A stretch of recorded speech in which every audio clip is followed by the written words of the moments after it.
We have a vision to be an international university of choice, anchored in Africa, dynamically shaping the future. Our mission is to inspire our community to transform and serve humanity through innovation and the collaborative pursuit of knowledge. To fully embrace the digital universe which we are beginning to inhabit, this is what we do at the University of Johannesburg. UJ, where the whole is far greater than the sum of its parts.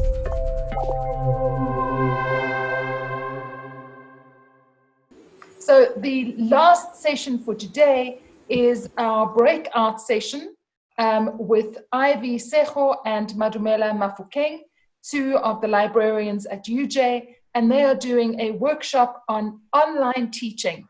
So if you have felt a little bit overwhelmed by teaching online, these two experts are going to help you to find your groove and become an expert in online teaching and learning. Good afternoon. Good afternoon. Hello to everyone. Welcome to today's breakaway session. My name is Madumella Mofokeng, and I am the information librarian for the College of Business and Economics. And like Prof. Marie has mentioned, that I'm not doing this session alone. I have a colleague of mine and who's also a co-facilitator. Her name is Ivy Segoe. She is the research librarian at UJ. So our intention for today's breakaway session is to briefly share with you our experiences and reflection as to how at UJ Library we were able to transition between, or rather from the traditional face-to-face sessions to the online sessions. And so we also look forward to hearing any comments and any questions that you guys may have. Now, moving on to where we were as of 2019, or rather the pre-COVID-19 situation. So we used to do a lot of face-to-face trainings and one-on-one sessions with our students, and would have close personal interactions with the students. We would conduct on a monthly basis the shows and tell, library inductions and library tours, where we'll be taking the students all around our library, showing them what facilities we have. And we'll also have walk-ins, students coming in and saying, look, I need assistance with this, and we'll be available to help them. So most of our trainings were for postgrads and undergraduates. Now, with postgraduates, we then realized a trend. We would invite them to a training, let's say, for example, it's a training on Mendeley, for instance. A lot of the postgraduates would respond in their numbers, showing interest that they want to attend.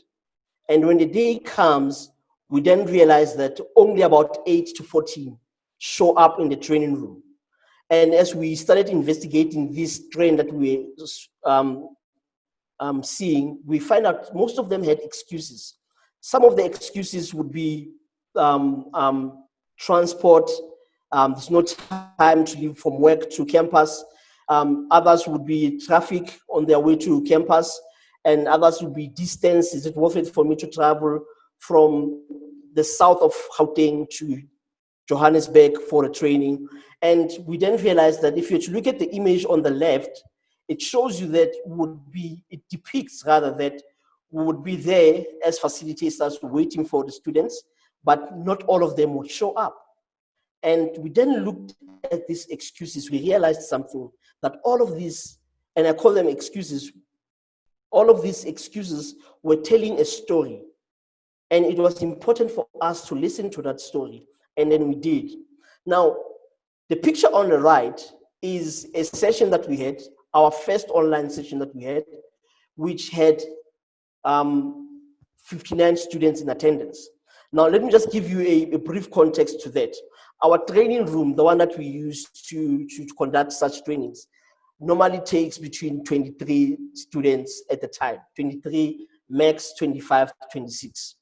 Now, normally it was a norm that if you have about 15 students in your session, then it was a good session. But with our first online training session, we had 59. And then the sessions grew from there. We had beautiful feedbacks that we got from students, and we were able to cut time. We were able to meet them at the point of their need. Now, all of these showed us our journey from transitioning from face-to-face teaching to online. Saved resources, we saved time, and students were able to also consult with us. I remember one of the things that I did for my college at the beginning of the COVID situation in South Africa was I allocated times whereby I would say it's my consultation times online. Between 12 and 1, anyone can just log into my Zoom space to consult with me. Now, this does not mean that we never faced any challenges. I'm going to leave this here, and my colleague Ivy would tell you more in terms of that. Over to you, Ivy. Thank you so much, Madumella, for that wonderful intro, setting the tone for what I am going to be talking about. So, like Madumella was saying, so we had COVID-19, and like most universities, with little or no time to plan, we closed our library facilities back in March. We then moved to online services only, and we were working from home. So thankfully, years of building our digital content and providing multiple search interfaces for research and developing a robust web and social media presence served us really well during the transition. However, for a hectic few days, contingency plans were put in place. And therefore, in this last part of our presentation, I am going to be sharing some of the things that we did to transition to a virtual space of online training. And I will also be sharing some of the lessons we took from the pandemic. So first thing first, in less than 5 days before the lockdown, through the coordination of what we call the online teaching and learning task team, we put together 11 how-to short videos. So these were meant to assist our clients while their physical lifeline support was cut. And just to digress a little, and I think this is something that Pavlinka also spoke about a little bit earlier. Our task teams were put in place about 18 months ago as an effort to keep ourselves motivated and equipping ourselves with the necessary skills needed to fulfill our roles. The one task team we have is called the Train the Trainer task team. And going forward, this task team will be helping to facilitate talks around best practice and innovative methods for online training. So now the transition to an online mode of offering training forced us to take stock of the skills we had. And some of the questions we had to ask were the following: what are we knowledgeable in? What do we need to learn? Who can teach us if there's anything at all to learn? And how we asked these questions was through an audit document under the one of our directors of the UJ Library. It was through an audit document that was sent to all of our librarians. The document included all of the library trainings we offer to our postgraduates and to our undergraduates. The librarians then had to indicate whether they were competent or needed further trainings in the topics that were listed. The results showed us that some of the librarians needed training and others were quite competent. And this is how we approached the situation. The competent librarians offered or facilitated training for the colleagues who needed to improve their skills. They therefore became our in-house facilitators. We had to be strategic in our approach. Each training session had a co-facilitator who helped to manage the session. Having co-facilitators also helped us or allowed for the efficient transfer of skills. Some of the comments received after the in-house online sessions were that it was a great learning opportunity as some of the colleagues overcame their fear and perhaps hesitancy around training in an online space. As on the image I have on my slide, the colleagues got the much needed experience and were empowered to conduct online training. This was an opportunity for growth and learning, new competencies and knowledge were gained. In addition to our in-house training program, we also acquired Zoom licenses for our librarians. We facilitated training sessions on the technical know-how of Zoom and shared best practice for teaching with Zoom. So in my conclusion, I would just like to share some of the online training lessons that we took from the pandemic. Developing your teaching as a librarian is crucial if your job particularly includes training. There are a range of new skills you can teach yourself, formal and informal courses that can help you to develop your teaching skills, further enabling you to adapt to changing pedagogies and teaching practices. The transition to an online training needs to be coordinated from a strategic high-end level, and it is more effective when it is underpinned by a skills development program, like in our case, when it allows for mentor and mentee relationships to develop. As we transition into this online training space, we need to learn to do more with less. We need to streamline workflows and retrain existing employees to fill new roles like we did in our case. It is also important to take stock of what we have and see how we can repurpose it. There is absolutely no need to start from scratch. And as some of you might already know, the World Economic Forum said that the COVID-19 pandemic has changed education forever. So as we journey on, it will help if we take a moment to ask ourselves a few questions. What does this mean for librarians? What implications does this have on our training approaches? Are we appropriately skilled to lead and support the new university learning and teaching initiatives? And lastly, because of the transforming academic landscape, we find that the issue of the librarian as a teacher re-emerges, and the question of the academic librarian's pedagogical competencies is raised. Similar to that is the importance of embedded librarianship, and Pavlinka touched on that a little bit earlier. I think as we go forward, it will be important for us to find better ways to integrate our offerings into the student programs. And most importantly, as we map out paths, let us ask further questions. To what extent are we well versed into our role as teachers? Do we understand educational theory or teaching pedagogies? Are we able to set curricular learning goals and learning assessments for our students?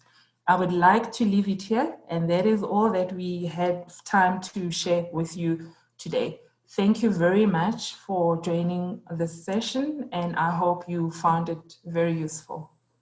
Thank you very much.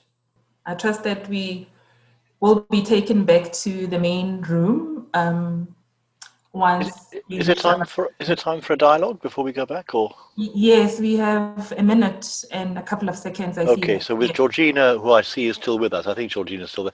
I think Georgina from the ACU, I think this is a really important area, higher education experiences of online education, and I think it's very specific, but I think it would be great as one of the outcomes of this conference to see the ACU maybe pick this up and take it forward, or maybe link it into other things it's doing.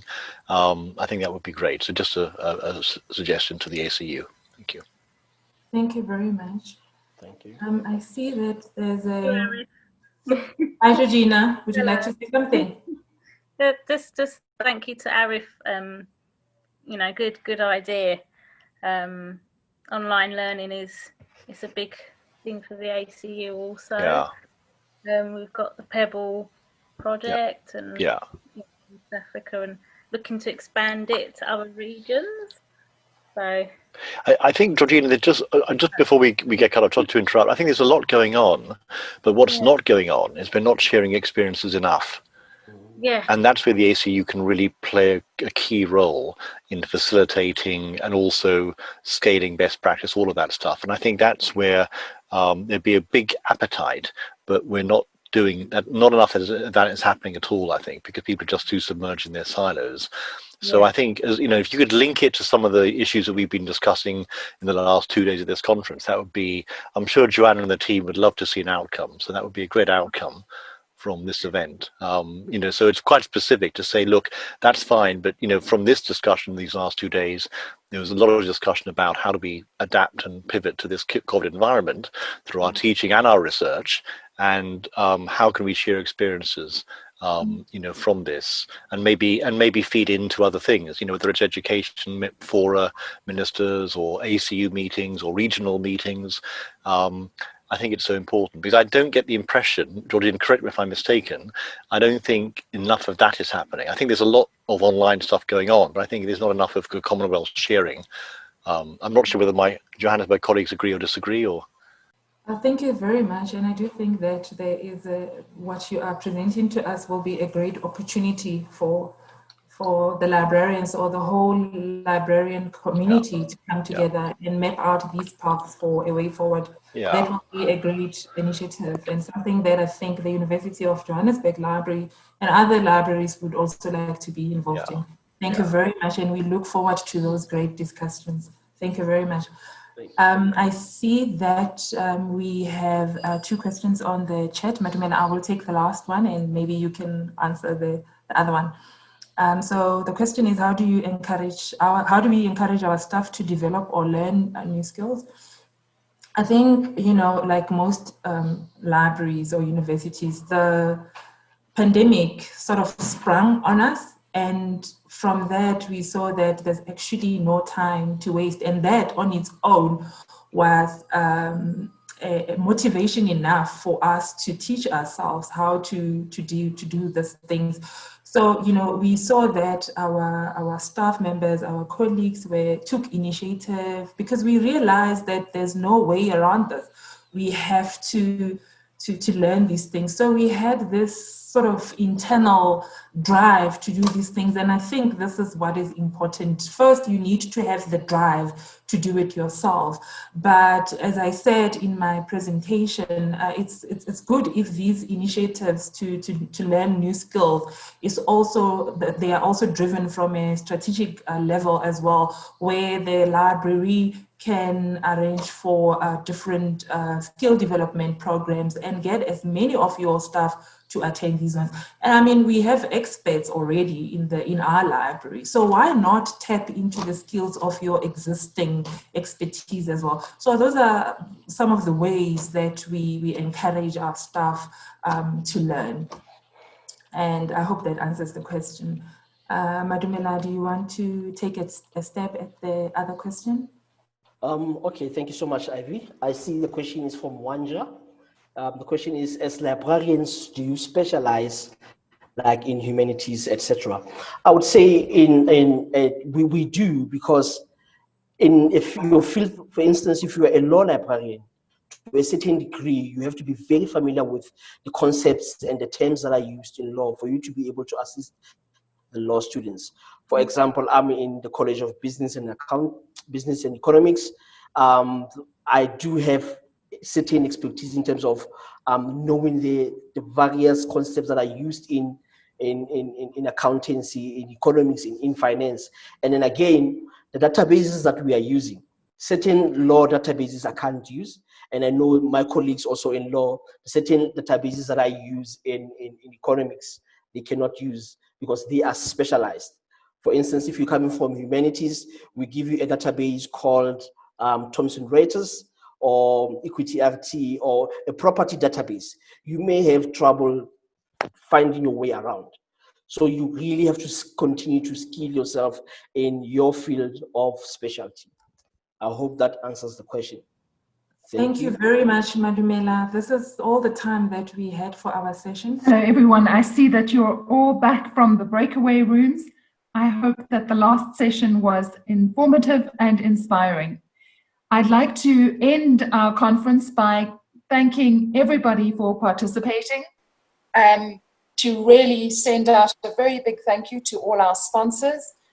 You've been wonderful, and with your sponsorship, this has been made possible. And then a very special thank you to the Association of Commonwealth Universities. It has been fantastic to partner with you.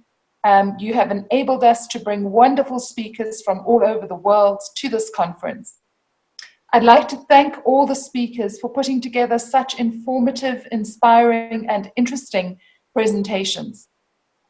I am sure that we will be connecting with you all again, and I know that there are many of you that I would like to connect with and ask if you would give us advice, possibly do a online Zoom workshop with us, so you will definitely be hearing from us.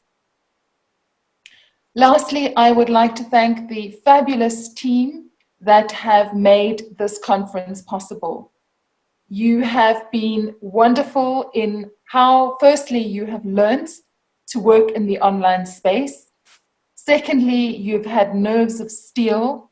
And thirdly, you have enabled us to keep everything running smoothly.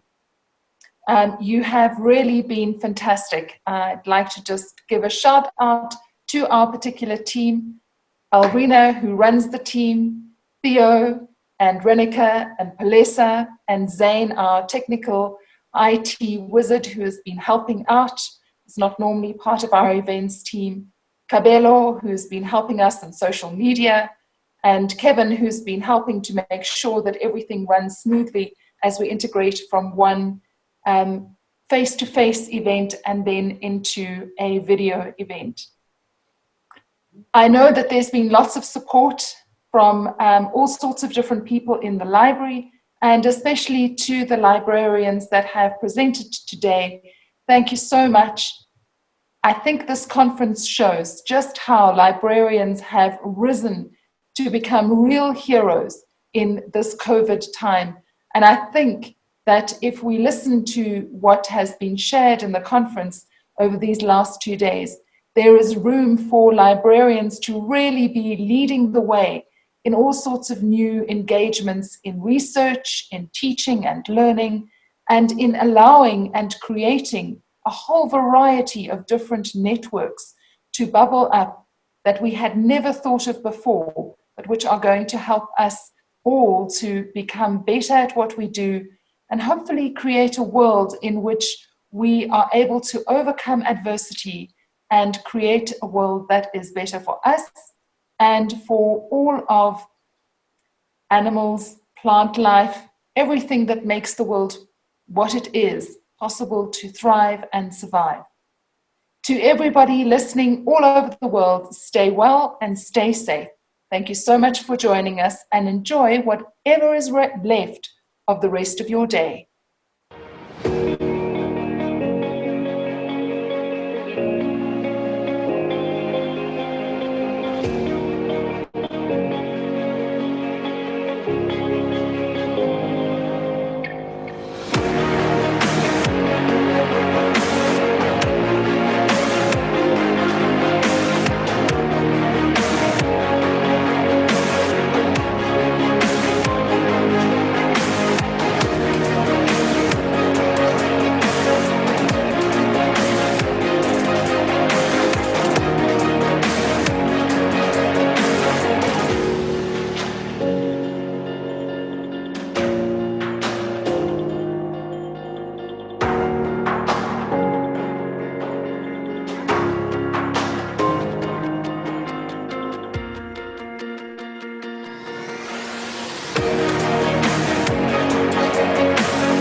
What if you could help bring centuries of people, places, and events to life in a new way, with fresh perspectives to put today's events into context, where new connections are discovered, inspiring researchers to pursue new avenues of scholarship, and helping develop the critical thinking skills students need for successful academic and professional careers? It's possible with the world's largest digital collection of primary sources from ProQuest. Primary sources provide unique insight into disciplines like history, humanities, and even the sciences by allowing researchers and students to explore first-hand materials captured in their original form. With easy-to-use search platforms, scholars, faculty, and students can pursue better research, teaching, and learning outcomes through original primary sources, including archival materials, periodicals, historical newspapers and books, government documents, manuscripts, personal papers, videos, and more. With primary sources from ProQuest, you'll be able to investigate over 6 centuries of material, including 400 years of historical periodicals coverage, 300 years of newspapers, and over 350 million pages of multidisciplinary content. With a digital experience that feels like working with physical materials, you'll be able to examine covers, bindings, and handwritten marginalia, and read and search full-page periodicals, including ads, photos, and editorials. A user-friendly platform for better discovery, along with visual search results, makes your research time more productive and lets you access hard-to-find materials. With flexible buying models, all libraries can offer access to world-class research databases. You can build the right collection for your curriculum and invest in growing areas of research as they develop. So, with centuries of primary sources at your fingertips, what new questions will you be compelled to answer? What new insights will inspire the next generation? What new connections will propel research in unprecedented directions? Get better research, better learning, and better insights with primary sources from ProQuest.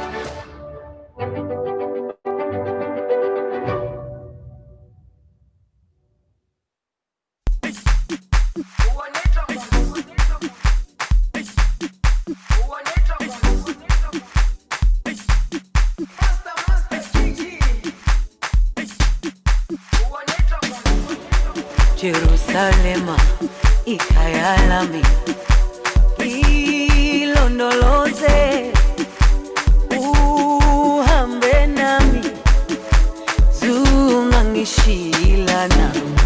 Jerusalema, ikhaya lami, ilondoloze, uhambe nami, zungangishilana. Dawo yami ayikholana, buso wami awukholana. Ilondoloze, zuhambe nami. Dawo yami ayikholana, buso wami awukholana. Ilondoloze,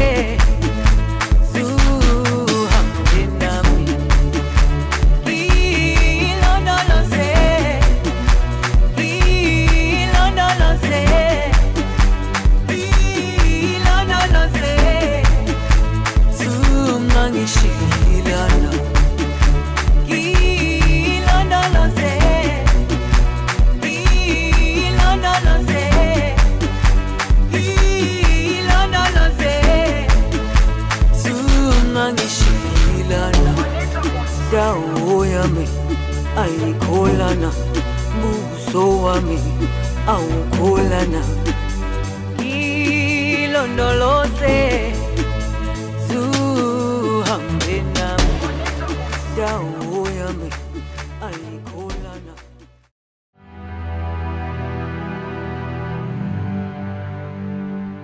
The University of Johannesburg, the future reimagined.